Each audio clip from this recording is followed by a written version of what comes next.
What if I told you that the 7 most feared signs of Revelation are no longer part of a distant future, but are happening before our eyes right at this very moment? Think about it. Wars multiplying, natural disasters that seem taken directly from the pages of Daniel and from the words of Jesus in Matthew 24. Nations rising against each other, crises striking the world economy like never before, and a sense of uncertainty running through the hearts of millions. Could it be a coincidence? Or is it the fulfillment of the prophecies that were written thousands of years ago to warn us about the last days? Maybe you've felt it too, that weight in the spirit, that sense that something big is about to happen, as if the whole world were walking toward an inevitable climax. The Bible doesn't hide it. On the contrary, it gives us clear signs many prefer to ignore, but that today can no longer be denied. How many times have you stopped to watch the news and thought, this looks far too much like what the scriptures describe? And here the big question arises, are we prepared? I'm not talking about stockpiling resources or escaping to the mountains, but about standing firm spiritually, discerning the prophecies and understanding what the Lord has already revealed through His Word, because the events will not stop.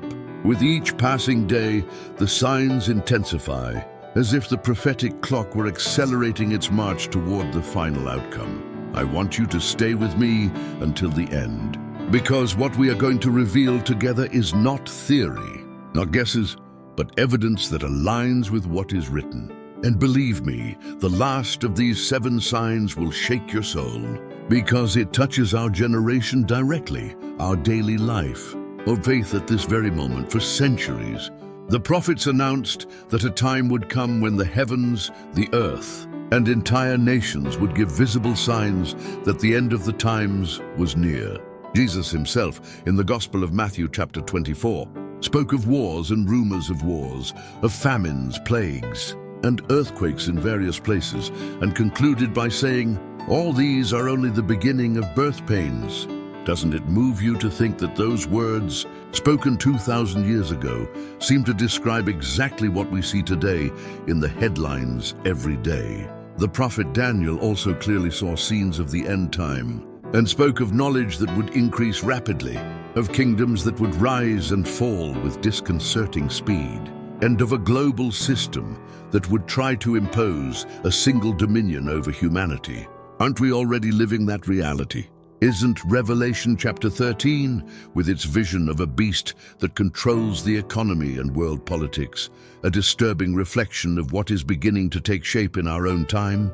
Think for a moment, what for many are mere coincidences, for the people of God are prophetic signs. Nothing is happening at random. Every move on the international stage, every natural catastrophe, every technological innovation that changes the way we live, is part of a larger puzzle that was already anticipated in the Word. And while the world seems to walk in darkness, you and I have the light of the Scriptures that reveal to us what is to come. But here is where everything becomes even more impactful. Because it's not enough to know that prophecies exist.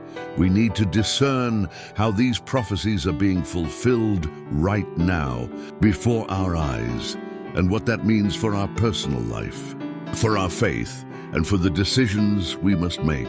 It's not just about ancient stories, but about a divine clock that is marking each second with millimetric precision, bringing us closer to the moment when what is hidden will be revealed and what was prophesied will be manifested in full. Tell me something with complete sincerity. When you read or hear about the signs of the end times, what do you feel in the depths of your heart? Is it fear? Is it hope? Is it a mixture of both? Because the truth is that these prophecies are not there to frighten us, but to awaken us. And the surprising thing is that every time we share what we feel before these words, we help others strengthen their faith. That's why I want to invite you to something simple yet powerful.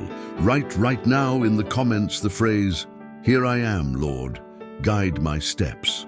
It may seem like a small gesture, but believe me, it can be the spark that ignites the faith of someone who is reading in silence, looking for a confirmation from God, By publicly declaring your trust in the biblical promises, you not only affirm your faith, but also join a community that longs to remain firm in the midst of the prophetic times that are already being fulfilled.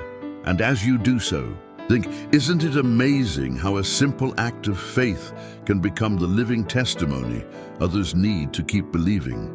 This is the power of the Word and of the unity of the people of God in the final days. The first great sign we cannot ignore is directly linked to the words of Jesus in Matthew 24, when you see the abomination of desolation spoken of by the prophet Daniel, then let those who are in Judea flee to the mountains. Look at the detail. It's not a general warning. It's a precise prophetic instruction, marked with geographic coordinates. Jesus did not speak in parables at this point. He spoke with a clarity that cuts like a sword. Why? Because he knew that in the last times Jerusalem would cease to be simply the holy city and would become the epicenter of a spiritual and political conflict that will shake the entire world. Imagine for a moment what it means that the city where the temple was raised, where so many prophecies were fulfilled, might become the central stage of a direct confrontation against the faith. The prophets Daniel and Zechariah had already anticipated it. And today, we see how the tensions around Jerusalem are not simple territorial disputes, but part of a prophetic board being assembled before our eyes. And if all this has been written for thousands of years, and today we see each piece fitting together, what other sign do we need to understand that the prophetic times are already underway? I don't say it to instill fear, but to open eyes. Jerusalem is not just any place.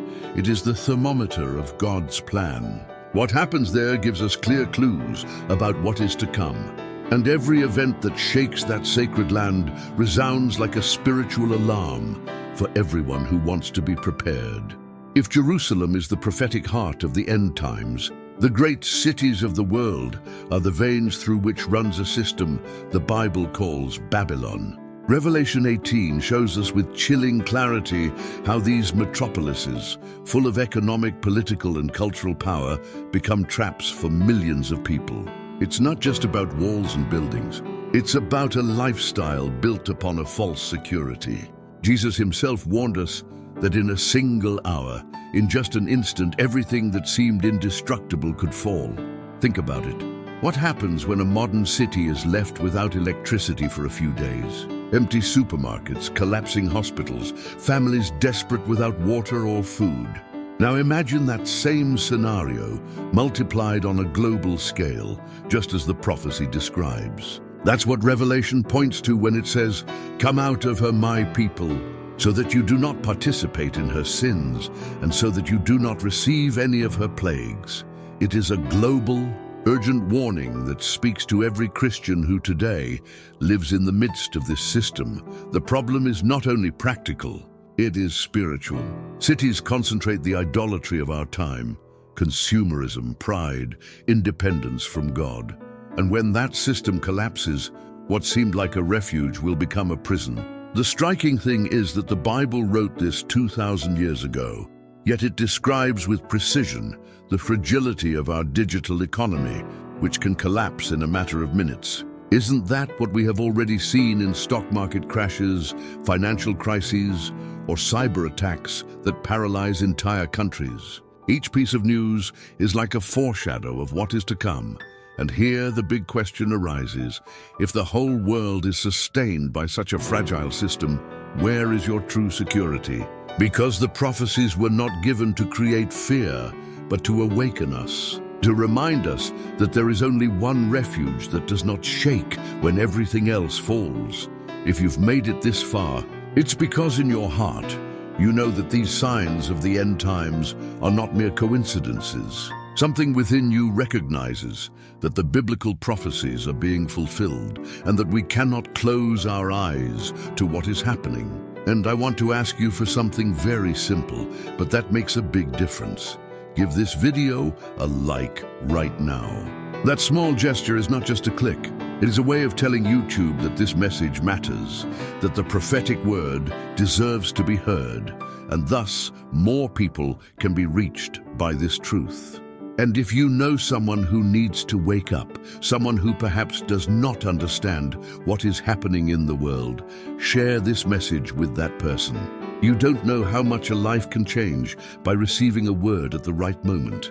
Sometimes a video like this can be the seed that ignites faith in a heart that was fading. And as you do this, stay here with me, because what comes next is even deeper. We're going to discover a detail of the prophecies that few know, but that can shake your faith and open your eyes to a completely new level. And now we come to a point many prefer to ignore, but that the word reveals with undeniable force. Revelation chapter 6 describes the great ones of the earth, kings, rulers, and the powerful, hiding in caves and caverns, crying out for the rocks to fall on them and hide them from the wrath of the Lamb. Do you see the contrast? Those who trusted in their riches, in their power, in their armored shelters and fortified bunkers will discover that no human hiding place can protect them from divine justice. Today we live in a time when many place their security in the material, food reserves, escape plans, fortresses built underground. But the Bible is clear. The true refuge is not found in structures made by human hands, but in the eternal rock, who is Christ. You can escape an economic crisis. You can flee a natural disaster, but you can never flee from the gaze of God. As Psalm 139 says, "Where can I go from your spirit? Or where can I flee from your presence?" That question remains as current as the first day it was written. The striking thing is that even in this warning, there is a message of hope. God does not leave us without direction. While the world obsesses over raising walls and protection caves, He invites us to trust in His supernatural provision. Just as He sustained Israel with manna in the desert, just as He cared for Elijah by sending him food through ravens, so too can He sustain His people in the darkest days. The difference is clear. Some seek to save themselves by their own means. Others choose to rest in the promises of the One who governs history. What we have seen so far shows us that the final times are not theory. They are a reality unfolding before us. And if every biblical prophecy is fulfilled with such precision, the big question is, where do you choose to be when all this advances? I'm not speaking only of a physical place, but of the state of your heart. Are you firm in the truth of the Lord, or are you still trusting in refuges that sooner or later will fall? I want to invite you not to be just a spectator of these signs, but an active participant in the faith. Leave your comment right now by writing, "I want to walk in the truth of the Lord." That act of public confession is not just a detail. It is a way of proclaiming your faith and, at the same time, encouraging others who will read your message and feel strengthened. Your comment can be the echo that awakens someone who is still asleep. And don't leave without giving this video a like and sharing it with someone who needs to hear these words. Just as the prophecies of Daniel, Matthew, and Revelation call us to awaken, you can be a channel for this warning to go further. And if you haven't subscribed yet, do it now, because what's coming in the next videos will open your eyes even more to biblical mysteries that are rarely taught in churches. Stay here with me, because what we are going to reveal next is not just a warning, it is a prophetic key that can transform the way you see the last days and prepare you for what is to come.